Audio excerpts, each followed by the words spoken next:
What's good, y'all? It's your boy Mixtape Moth, and today we're going to talk about this new Millyz album titled Blanco 5. Millyz, he's a rapper coming out of Cambridge, Massachusetts, who was discovered by Jadakiss. He's a white dude with some street credibility, kind of like an OT The Real, but Millyz focuses a little more on melodies and harmonizing in his songs than OT does, who is a bit more bar heavy. However, to be clear, Millyz is no slouch when it comes to the bars, as he is known for killing it on his radio freestyles. So getting right into this brand new project, Blanco 5, it is the 5th installment to his Blanco series. It contains 17 tracks. It lasts approximately 49 minutes. But with that being said, let me go ahead and just hit y'all with this track by track breakdown. The opener, Love, Hate, has a melancholy piano backdrop and a faint sax. He raps about the ups and downs of fame and how lately the love and the hate seem to look identical to him. He states, you got to be mindful who you sign to, cautious who you align with, because they can be the ones to line you. There is an auto-tune hook from G.O.D.O. that was serviceable, but as a whole, I thought this opener was just okay. Track 2, Ashes in the Maybach, features Mozzie, who never really disappoints when it comes to feature verses. Here the two are rapping over gentle keys and a muted sample. Millyz raps, where's the God in you? I feel like the devil's guiding you. We don't got no chemistry. The 40 blow apart your molecules. My brother's bidden left me in a state of solitude. I feel like Millyz and Mozzie make similar content, so this pairing does make sense. Altogether, it's a solid song that I would revisit. Song 3, Rearview Mirror, features Jadakiss and a beat that has a heavier drum presence and a soul sample. Millyz does some harmonizing on the hook, almost with a Tupac-esque approach when he talks about staring at the world through his rearview mirror. Jada comes through with a solid verse as expected. So yeah, sonically and lyrically, this is one of the standouts. Track 4, Blood in the Sky, is with Dave East and Annalise Azadian, and it's built around a smooth but ghostly instrumental. Millyz talks about using drugs to cope with the pain and rocking a bandana that has him feeling like Birdie from Above the Rim, while Dave East also has a smooth Above the Rim reference. He talks also about mourning the loss of Shooter, Nipsey, and Chill Will. All in all, we got solid verses from Dave East and Millyz, but I wasn't necessarily a fan of the cadence the R&B singer used on this hook.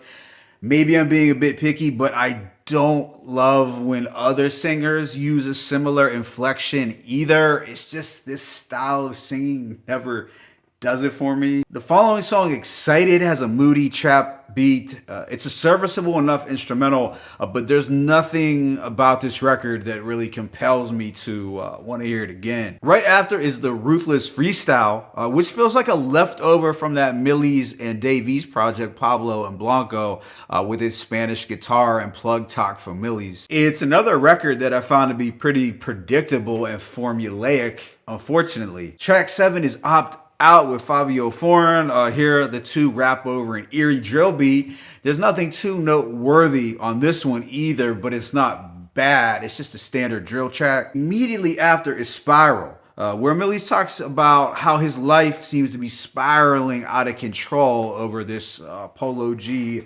like acoustic guitar beat. There's more harmonizing on the hook. Millyz speaks more on addiction, trauma, and dead homies. So while I can't appreciate his honesty, this one sounded kind of run-of-the-mill sonically. The following song, Closure, has a similar guitar riff, except Millyz is talking about a failed relationship. There's more mentioning of Millyz numbing the pain with drugs, and stylistically, this one sounds like the type of record you would get from Apollo G, and let's say even Lil Durk. Track 10 is Conversation, featuring D the Flyest, another Cambridge rapper. I can't really recall much about this record other than Millyz was rapping about lean and living that fast life. But unfortunately, it's another forgettable moment on this album. Now, I could appreciate the introspection on the subsequent record sometimes, where I feel Millyz goes a little more in depth